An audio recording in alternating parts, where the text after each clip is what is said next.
Double-click on downloaded file. Click on More Info and then click on Run Anyway. Click Next. Accept the agreement and click Install.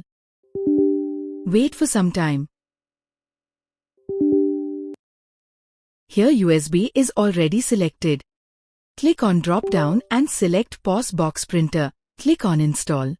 Printer installation is completed. Now go to Settings. Click on Bluetooth and Devices. Click on Printers and Scanners. Here you can see that PosBox Printer is installed. Click on that. You can also explore preferences to make changes in the printer setting. Here default paper size is 100 mm by 150 mm. You can click on drop down to change the label size.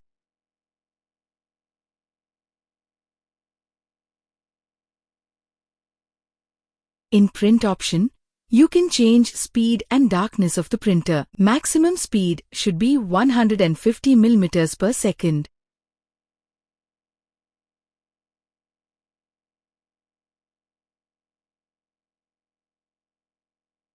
Hope this video was helpful.